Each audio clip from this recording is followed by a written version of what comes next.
एक रिपोर्ट के मुताबिक 2019 में एसबीआई के 3 million customer account data leak हो गया और तमाम बैंकिंग हिस्ट्री लीक हो गई। 2021 में मोबीविक का 8.2 टीबी का केवाईसी डेटा लीक हो गया। 2021 में एक पेमेंट गेटवे जस्पे का 100 मिलियन क्रेडिट कार्ड की पेमेंट डिटेल्स और रिकॉर्ड्स लीक हो गई। अब ये लीक है कि जाने अनजाने में डेटा शेयरिंग है, ये फैसला श्री राघव चड्ढा जी। मैडम, क्या आपने मुझे बैंकिंग बिल 2024 पर बात करने का मौका दिया? सर, बैंक ईंट या सीमेंट से बनी किसी इमारत का नाम नहीं है। बैंक सिर्फ किसी स्टील या एल्यूमिनियम से बने एटीएम का नाम नहीं है, और बैंक ना ही एक काउंटर से दूसरे काउंटर पर दौड़ रहे बैंक ग्राहकों की उस दौड़ का नाम है। बैंक नाम है विश्वास का, बैंक नाम है अधिकार का, न्याय का, समानता का। लेकिन पिछले कुछ वर्षों में यह विश्वास जो ग्राहकों का बैंकिंग व्यवस्था में था, वो कहीं ना कहीं कमजोर होता नजर आ रहा है, और उसके कुछ बुनियादी कारण, बहुत ही बेसिक कारण आज मैं इस सदन में आपके माध्यम से सरकार के सामने रखना चाहूंगा। सबसे पहला, पुअर कस्टमर सर्विस।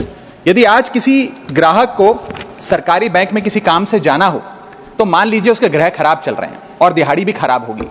कोई नौकरी पेशा आदमी हो तो ऑफिस से छुट्टी लेनी पड़ती है, कोई स्टूडेंट हो तो प्रैक्टिकल का एग्जाम मिस करना पड़ता है, यहां तक कि साधारण सी पासबुक अपडेट कराने भी जाना हो तो वो भी एक संघर्षशील सफर में तब्दील हो जाता है। मैडम, आप जब किसी सरकारी बैंक में घुसते हैं तो ऐसा लगता है कि 80 या 90 की दशक की किसी इमारत में आ गए हैं, जहां पे दीवारें उखड़ रही होती हैं, पंखा अपनी मर्जी से चलता है और लाइनें रेल टिकट से भी ज्यादा लंबी होती हैं।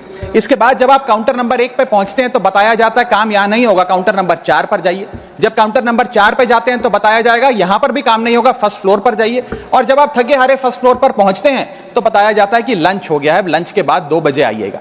2:15 पहुंचते हैं तो बताया जाता है कि लंच एक्सटेंड हो गया, अभी कर्मचारी गुलाब जामुन खा रहे हैं। यह व्यवस्था है कस्टमर सर्विस की एक सरकारी बैंक में। और आज हम जहां चांद पर पहुंच गए, यूपीआई से गोलगप्पे खरीद रहे हैं, लेकिन हमारी सरकारी बैंकिंग व्यवस्था 80-90 के दशक से बाहर नहीं आ पा रही है। अभी आरबीआई के गवर्नर ने हाल ही में एक प्रेस कॉन्फ्रेंस कर वित्तीय वर्ष 23-24 की रिपोर्ट जारी करते हुए कहा कि 95 शेड्यूल्ड कमर्शियल बैंक्स में एक साल में, एक वित्तीय वर्ष में 1 करोड़ से ज्यादा कस्टमर सर्विस से संबंधी कंप्लेंट्स आई हैं। और ये तो वो कंप्लेंट्स हैं जिन लोगों को पता था कंप्लेंट कैसे दर्ज करानी है और उन्होंने दर्ज कराई। ना जाने ऐसी कितनी कंप्लेंट्स होंगी जो सिस्टम में कैद ही नहीं हुई।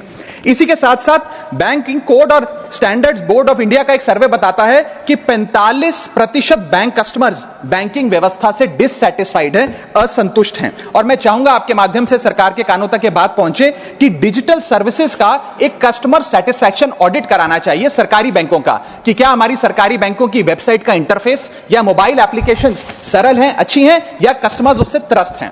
दूसरा बड़ी समस्या है रूरल इंडिया के अंदर limited access to banking infrastructure. आइए गांव की ओर चलते हैं। मैडम, क्या हमारी बैंकिंग व्यवस्था ग्रामीण इलाकों तक पहुंच चुकी है? नाबार्ड की एक रिपोर्ट बताती है कि 50% of rural India is still suffering from lack of adequate access to banking. Financial inclusion index की आरबीआई की 2020 की रिपोर्ट बताती है कि ग्रामीण भारत में हर 100 में से मात्र 54 लोगों तक ही हमारी बैंकिंग व्यवस्था जैसे तैसे पहुंच पाई है, और 30% से ज्यादा रूरल हाउसहोल्ड आज भी ऐसे हैं जो पूरी तरीके से अनबैंक्ड हैं। और मैम, बैंकिंग की ग्रामीण इलाकों में अगर बात करें तो बैंकिंग व्यवस्था ने ग्रामीण इलाकों के साथ सौतेला व्यवहार किया है। पहले तो बैंक की ब्रांच गांव के पास नहीं है। जब वो बूढ़ा आदमी भोला भटका बैंक की 5-10 किलोमीटर दूर ब्रांच तक पहुंचता है तो पता लगता है कि बिजली गुल है। बिजली आ जाती है तो पता लगता है सर्वर डाउन हो गया है। सर्वर भी चल जाता है तो पता लगता है आधार सीडिंग में दिक्कत है, फिंगरप्रिंट मिसमैच हो रहा है, या बैंक अकाउंट की मैपिंग ही नहीं हो पा रही है। डॉक्यूमेंटेशन से लेकर कॉम्प्लिकेटेड फॉर्म से लेकर लैंग्वेज के चैलेंजेस तक ग्रामीण इलाकों में लोगों को झेलने पड़ते हैं, और सबसे ज्यादा बैंकिंग फ्रॉड भी गांव के भोले भाले आदमी के साथ होता है। इसी के चलते हमारे गांव का आदमी प्राइवेट निजी साहूकार के पास जाकर लोन लेना बेहतर समझता है, ना कि किसी बैंक के पास जाकर। और जब वे साहूकार के पास जाता है तो ना वहां पेपर वर्क होता है, एक इजियर एक्सेस होता है, फियर ऑफ बैंक और इलिटरेसी नहीं होता, बहुत बार तो मॉर्गेज पे भी कुछ नहीं रखना पड़ता, इसलिए वो साहूकार से ब्याज पे पैसा उठाता है। लेकिन साहूकार उसे मनमानी दाम पर वो ब्याज पर पैसा देता है, 60 से 80% सालाना का इंटरेस्ट रेट चार्ज करता है, जिंदगी भर के लिए उसकी गुलामी लिखवा लेता है, और वो बेचारा गांव का भोला भाला आदमी डेट ट्रैप में फंस के रह जाता है। मेरी तीसरी बड़ी समस्या जो मैं आज आपके सामने रखना चाहूंगा वो है साइबर फ्रॉड और digital frauds in the banking sector. Cyber frauds वर्ष 2023 में 75,800 घटनाएं सामने आई जो कि कंप्लेंट्स दर्ज हुई। वर्ष 2024 आते आते 75,000 से बढ़कर यह आंकड़ा 2,92,000 हो गया, यानी कि 285% के बैंकिंग फ्रॉड्स की घटनाओं में इजाफा देखा गया और 2100 करोड़ रुपए लोगों के इस बैंकिंग फ्रॉड के चलते जीरो हो गए, शून्य हो गए, उनका नुकसान हो गया। और सबसे ज्यादा कंप्लेंट्स इसमें यूपीआई रिलेटेड बैंकिंग फ्रॉड्स की आई हैं। मैडम, मैं आपको बताना चाहूंगा कि मनी थेफ्ट के साथ साथ उतना ही जरूरी है डेटा थेफ्ट। जब आप बैंक को पूरे विश्वास के साथ अपना डेटा देते हैं, अपना पैन देते हैं, अपना नाम, एड्रेस, डेट ऑफ बर्थ, तमाम चीजें देती हैं, क्या बैंक आपके डेटा को सुरक्षित रख पाता है? क्या बैंक वो जाने अनजाने में या डेटा चोरी के माध्यम से वो सारा हमारा डेटा मार्केटिंग कंपनियों के पास, क्रेडिट कार्ड कंपनियों के पास, लोन देने वाले, फ्लैट बेचने वाले लोगों तक नहीं पहुंचता? एक रिपोर्ट के मुताबिक 2019 में एसबीआई के 3 million customer account data leak हो गया और तमाम बैंकिंग हिस्ट्री लीक हो गई। 2021 में मोबीविक का 8.2 टीबी का केवाईसी डेटा ही लीक हो गया। 2021 में एक पेमेंट गेटवे जसपे का 100 मिलियन क्रेडिट कार्ड की पेमेंट डिटेल्स और रिकॉर्ड्स लीक हो गई।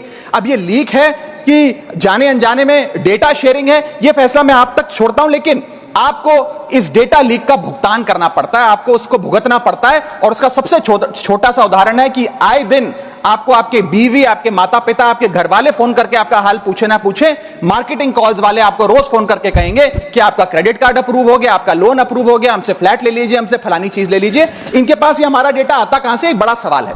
चौथी समस्या, हिडन चार्जेस और फीस। मैं चाहूंगा आपके माध्यम से ये नाना प्रकार के चार्जेस जो आज मैं सदन में लाया हूं, ये माननीय वित्त मंत्री जी तक पहुंचे, ताकि देश के आम आदमी की जो जेब बैंकिंग सिस्टम काट रहा है, उसे पता लगे, ग्राहक को भी और माननीय वित्त मंत्री जी को भी। पहला, मिनिमम बैलेंस पेनल्टी। यदि आप न्यूनतम बैलेंस नहीं रखते हैं तो 100 से 600 रुपए प्रति माह बैंक आपका काट लेता है। इस चार्ज को लगाने के बाद बैंकों ने वित्तीय वर्ष 22-23 में 3500 करोड़ रुपए मिनिमम बैलेंस पेनल्टी के नाम से लोगों से वसूले हैं। मैडम, दूसरा चार्ज, एक्स्ट्रा एटीएम यूजेज। आपको एटीएम ट्रांजैक्शन के लिए 2 से 3 की मोहलत मिलती है, 2 से 3 की इजाजत मिलती है बैंकों द्वारा। अगर आप चौथा, पांचवां ट्रांजैक्शन कर लें तो हर ट्रांजैक्शन पे 20 रुपए एटीएम चार्ज आपको देना पड़ता है। इनएक्टिविटी फी 100 से 200 रुपए सालाना, यानी कि अगर बैंक आप बहुत ज्यादा अपना अकाउंट यूज नहीं करते हैं तो बैंक इनएक्टिविटी के नाम पे भी चार्ज लगा देता है। फिर बैंक स्टेटमेंट आप मंगवाते हैं तो बैंक स्टेटमेंट इशुएंस चार्जेस के नाम पर आपसे 50 से 100 रुपए लेता है। फिर आप कहते हैं हमें एसएमएस अलर्ट के माध्यम से मेरे बैंक के खाते में क्या आ रहा है उसकी जानकारी मिले, तो एसएमएस अलर्ट चार्जेस के नाम पर भी प्रति क्वार्टर 20 से 25 रुपए आपसे लिया जाता है। ऑनलाइन पेमेंट करेंगे एनईएफटी की तो ट्रांजैक्शन फी भी ली जाती है। जबरदस्ती आपको पहले लोन बेचते हैं और फिर उसके बाद लोन प्रोसेसिंग फी के नाम पर 1 से 3% लोन अमाउंट का काट लेते हैं।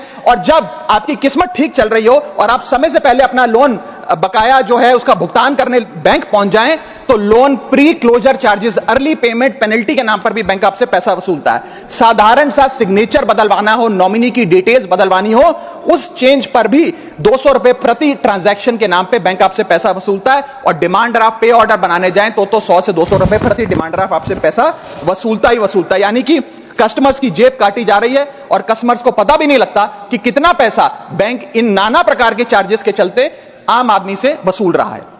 मेरा पांचवा और आखिरी point madam, insurance and investment product miss selling. अपने क्वार्टरली या मंथली टारगेट्स पूरा करने के लिए बैंक के एग्जीक्यूटिव मिस सेलिंग करते हैं, गलत प्रोडक्ट लोगों को बेचते हैं। यह भी एक प्रकार का हनी ट्रैप है।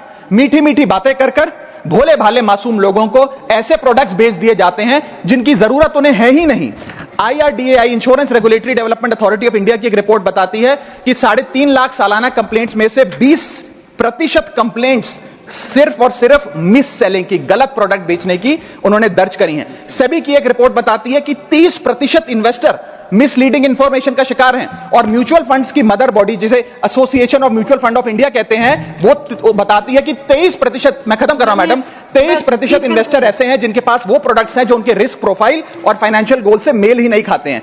तो मैडम, मैं इन सारे जो समस्याएं बताई हैं उसके माध्यम से समाप्त कर रहा हूं। बस इतना ही कहना चाहूंगा कि ये बड़ी बुनियादी समस्याएं हैं जो आज इस देश का एक आम अकाउंट धारक, एक आम आदमी सफर कर रहा है। मैं चाहूंगा माननीय वित्त मंत्री जी इन बुनियादी सुविधाओं का, इन बुनियादी समस्याओं का समाधान दे। बहुत बहुत शुक्रिया।